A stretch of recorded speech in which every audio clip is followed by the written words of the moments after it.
তেখেতৰ মানে ডিউটিত আছিল মাত্ৰ দুজন, কিন্তু এখন ৰাষ্ট্ৰীয় উদ্যান আমাৰ তাতে সন্দেহ হয় দুজনে গাৰ্ডে দি যদি এখন ফৰেষ্টত ডিউটি কৰিব লগা হয় আৰু লগত আছিলে হাতীমাত এজন আৰু তেখেতৰ বন্দুক থকা বুলি কৈছে কোনো আৰু সেইটো সন্দেহৰ কথা কিমান আছিলে নাছিলে আমি ক'ব নোৱাৰোঁ। তেওঁ ক'লে যে গলত ধৰি বাঘে লৈ গ'ল, লগৰজনে কৈছে এনেকুৱা লৈ গ'ল, মই বাছৰ কোনো হেৰি কৰাৰ উপায় নাই আৰু তাকো গলত ধৰিলে যি আটা পাৰা কিবা কৰা এনেকুৱা কথা নাই।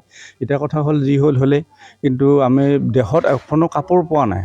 গলধনত দুটা দাগ পোৱা গৈছে, ভৰিত অলপ মানে নখৰ আচৰ দেখা গৈছে, তাক বাহিৰে একো কোনো দেখা হোৱা নাই। এই কথা হ'ল ঘৰখনৰ উপাৰ্জনৰ প্ৰথমস্থলী আছিল ধনমণি ডেকা। মোৰ স্কুলৰ ছাত্ৰ আৰু মোৰ ভতিজা হয়, নগাঁও আঞ্চলিক হাইস্কুলৰ ছাত্ৰ আছিলে।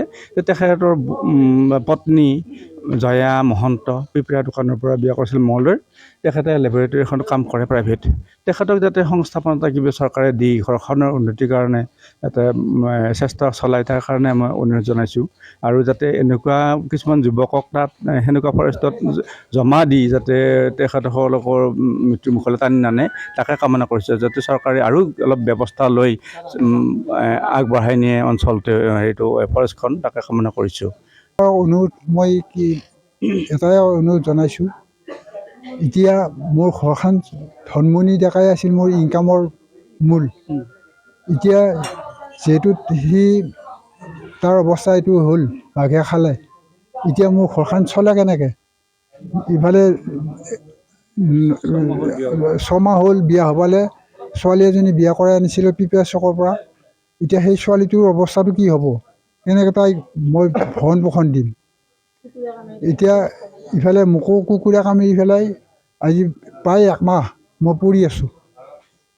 কিন্তু তথাপি এইবিলাক কৰি থকাৰ পিছতো এতিয়া কালি ভাটিবেলা প্ৰায় 5টামান বজাত যে ফোন কৰিলে, আমাৰ ধনমণি ডেকাৰ ফোনটো দিয়ে ফোন কৰিছে, এনেই কানেকশ্যন ক'তো কৰিব পৰা নাই।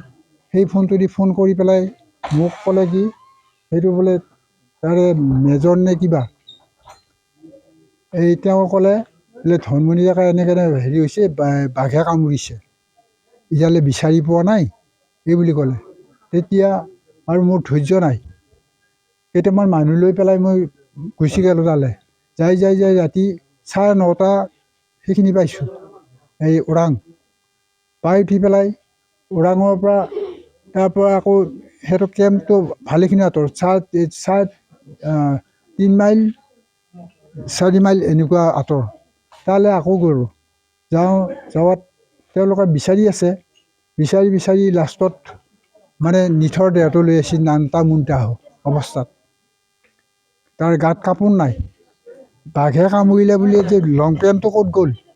চেণ্ডেলযোৰ যেনিবা হাৱৈ চেণ্ডেল পিন্ধি সি এনে ডিউটিত জোতাকে পৰিধান কৰে, এবাৰ জোতাটো বাদ দিলোঁ, হাৱৈ চেণ্ডেলযোৰ পৰি ৰ'ল। তাৰ লং পেণ্টটো আণ্ডাৰ পেণ্টটো বাঘে টানি ছিঙিলেনে? বাকী কাপোৰ তাৰ গাত একোৱেই নাই।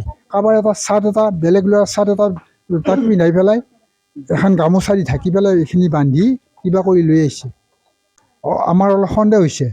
এই সন্দেহটো এইটোৱে, বাঘে 1 কিলোমিটাৰ তাক নিছে টানি নিওঁতে নে লং পেণ্টটো খুলকি যাব পাৰে নে ছিঙি যাব পাৰে, বা আণ্ডাৰ পেণ্টটোতো তাৰ গাত আছিলে, আণ্ডাৰ পেণ্টটোতো ছিঙি যাব পাৰে নেকি? এখন কাপোৰৰ টুকুৰা নাই। এইটোত আমাৰ অলপমান সন্দেহ আছে। এতিয়া মই এই ল'ৰাটোৰ ক্ষেত্ৰত মোৰ একে কনিষ্ঠ ল'ৰা, সেইটো ডাঙৰটো এইজন, তাৰপিছত সি সৰু এটা ছোৱালী। এতিয়া সুখৰ সংসাৰ আছিল, কিন্তু ভগৱানে মোক এইখিনিতে এইটো হেৰি দিলে। এতিয়া কথাটো হ'ল, তাৰ যিটো কণ্ডিশ্যন কালি দেখা পাই আহিলোঁ, এই বাকী যিখিনি ল'ৰা আছে সেইখিনিতো আমাৰ অসমীয়া ল'ৰা, তেওঁলোকৰ যাতে ভৱিষ্যতে এনেকুৱা নহয়, চৰকাৰে তাৰ ওপৰত অলপমান দৃষ্টিগোচৰ কৰক।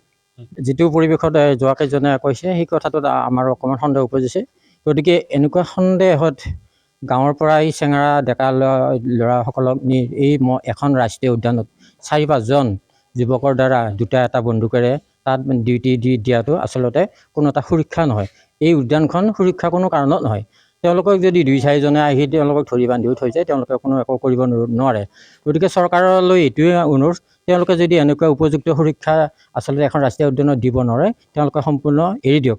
আৰু এই ঘৰখনৰ ফুকন চন্দ্ৰ ডেকাৰ দ্বিতীয় সন্তান ধনমণি ডেকা, এই ধনমণি ডেকাই আছিল এইখন ঘৰৰ একমাত্ৰ উপাৰ্জনৰ পথ। গতিকে তেখেতে আজি বিয়া হ'ব 8 মাহ পূৰা হোৱাই নাই। 31 জানুৱাৰীত 2024 31 জানুৱাৰীত বিবাহ হৈছিলে। গতিকে তেখেতৰো এতিয়া এই সপোনৰ সংসাৰখন থাকি গ'ল। আৰু এতিয়া আমি এইটো বিচাৰোঁ, এই ঘৰখনত এটি চৰকাৰীভাৱে চাকৰি এটা নিশ্চয় দিব লাগে আৰু 30 লাখ টকা এটা আমি দাবী কৰিছোঁ এই ঘৰখন চলিবৰ কাৰণে। গতিকে